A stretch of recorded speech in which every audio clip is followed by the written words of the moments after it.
জামাত ইসলামীকে নিঃশেষ করার চেষ্টা করেছে, কিন্তু আল্লাহর অশেষ মেহেরবানি জামাত ইসলামী বাংলাদেশের প্রেক্ষাপটে আপনাদের মহব্বতে, আপনাদের ভালোবাসায়, আপনাদের সহযোগিতায় এই দেশ এবং জাতির মাঝে এখনো জামাত ইসলামী এবং ইসলামী আন্দোলনের কথাগুলো বলে যাচ্ছে। আজকে বলতে চাই, আমরা বলতে চাই আমাদের জামাত এবং সর্বোপরি এদেশে পট পরিবর্তনের পরেই হিন্দু এবং খ্রিস্টান ভাইদের উপর অত্যাচার নির্যাতন হয়। ডাক্তার শফিকুর রহমান সাহেব ঘোষণা দিয়েছেন বাংলাদেশের সংখ্যালঘু বলতে আর কিছু নেই। বাংলাদেশের হিন্দু খ্রিস্টান যারাই আছে তারা জন্মসূত্রে বাংলাদেশের নাগরিক, তারাও আমাদের ভাই। ভাই ভাই ভ্রাতৃত্বের বন্ধনে আগামী বাংলাদেশের সবাই সম্মিলিতভাবে বসবাস করবে। এখানে কোনো অত্যাচার নির্যাতন এবং জুলুম আর এখানে থাকবে না। আমরা আপনাদের একটি নগর সন্তান, আমি আপনাদের একজন খাদেম। আমি বনপাড়া পৌরসভার 2 বারের কাউন্সিলর ছিলাম, আমি পরিষদের একজন ভাইস চেয়ারম্যান ছিলাম। আমি আলমের মৃত্যুর পরে আমি ওই পরিষদের একজন ভারপ্রাপ্ত চেয়ারম্যান ছিলাম। আমি আমার দায়িত্ব পালন করেন সবাই ওই সিদ্দিকুর রহমান পাটোয়ারির মতো এরকম উচ্ছৃঙ্খল বেয়াদবি এবং ভয়গ্রামবাসীকে হতাশ করার মতো একটি কাজ আমি করি নাই। আমি আগামী দিনে আপনাদেরকে বলতে চাই, যদি একটিবারের জন্য নির্বাচিত করেন, উনি হতাশ করেছেন, আমি আপনাদেরকে হতাশ করব না। উনি দুঃখ দিয়েছেন, আমি আপনাদেরকে দুঃখ দেব না। উনি কষ্ট দিয়েছেন, আমি আপনাদেরকে কষ্ট দেব না। উনি হতাশ করেছেন, আমি আপনাদেরকে হতাশ করব না। উনি বৈজ্ঞানিক শিক্ষা ব্যবস্থাকে ধ্বংস করেছেন, যেই কথাটি না বললেই নয়। বনপাড়া ডিগ্রি কলেজ বড়াইগ্রামের তথা উত্তরবঙ্গের শ্রেষ্ঠ একটি বিদ্যাপীঠ। ওই বিদ্যাপীঠে উনাকে পড়িয়েছে এরকম টিচার এখনো আছে।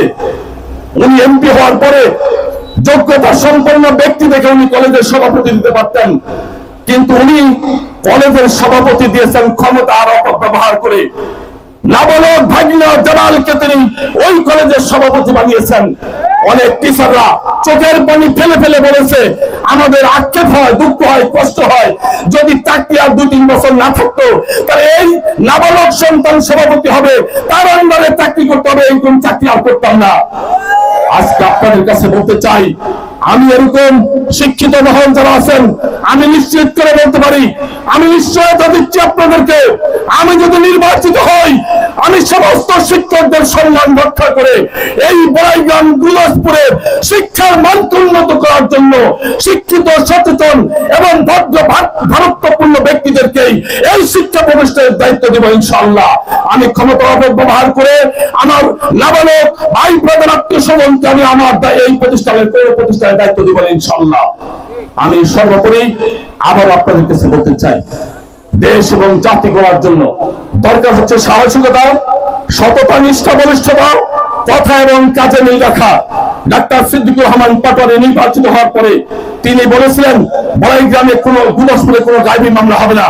আমরা বলতে চাই, তিনি নির্বাচিত হওয়ার পরে 2টি গাইবী মামলা দিয়েছেন।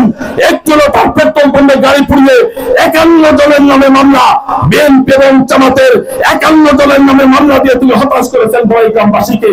শুধু তাই নয়, বৈষম্য বিরোধী ছাত্র আন্দোলনে এই বড়াইগ্রামে কোনো মিছিল মিছিল হয় নাই, কিন্তু তিনি 26 জনের নামে মামলা দিয়েছেন। তিনি, আমরা তার আত্মীয় ভাগিনা, আমরা ইব্রাহিম পাটোয়ারি তার ভাই, মনির তার প্রতিবেশী। তিনি এমপি হওয়ার পরে আমাদেরকে তিনি যেভাবে নির্যাতন নিপীড়ন করেছে, আমার নাসিরকে হত্যা করার উদ্দেশ্যে যেভাবে তার ভাইদেরকে কমিয়েছে, আমি বলতে চাই, আমি যদি এমপি হই, আমার দ্বারা, আমার বাহিনী দ্বারা কোনোদিন কোনো মানুষ এভাবে নির্যাতিত হবে না ইনশাআল্লাহ। আমি প্রতিশ্রুতি দিচ্ছি, আমি প্রতিশ্রুতি দিচ্ছি, আমি আপনাদেরকে প্রতিশ্রুতি দিচ্ছি, আমি সর্বস্তর, দল, মত, ধর্ম, বর্ণ নির্বিশেষে বড়াইগ্রাম গুরদাসপুরের সকল মানুষকে নিয়ে আমি শান্তিতে বসবাস করার মাধ্যমে বাংলাদেশে একটি নজির স্থাপন করাই দিয়ে বলে দেব, জামাত ইসলামের পক্ষ থেকে একজন মাদ্রাসার শিক্ষিত আলেম হিসেবে আমি নির্বাচিত হয়ে এই বড়াইগ্রামবাসীর প্রতিটি বিগত সময়ের এমপি মন্ত্রীদের চেয়ে ইনশাআল্লাহ ইনশাআল্লাহ অবশ্যই আগামী দিনকে ভালো করে গড়ে উঠাবো বড়াইগ্রাম গুরদাসপুরকে ইনশাআল্লাহ। সর্বোপরি আমি আপনাদের কাছে শুধু আবারও একটিবারের জন্য পরীক্ষামূলক আমি দল মত ধর্ম বর্ণ সমস্ত মানুষের কাছে একটিবারের জন্য নির্বাচিত করার আহ্বান জানিয়ে আপনাদেরকে দয়া চাই, আপনাদের সে করুণা চাই, আপনাদেরকে আগামী নির্বাচনে আমাদেরকে নির্বাচিত করার আহ্বান জানিয়ে সবার সুস্বাস্থ্য এবং দীর্ঘায়ু কামনা করে আমরা সর্বোপরি আগামী দিন যতদিন আছে সামনে হিন্দু বৌদ্ধ খ্রিস্টান মুসলমান সম্মিলিত ভাবে অতন্ত্র প্রহরের মতো তাদের উপাসনাগুলো পাহারা দিব এবং তাদেরকে নিরাপত্তা দিব এবং শান্তিতে আমরা বলাই গ্রাম দিনাজপুর অবস্থান করব।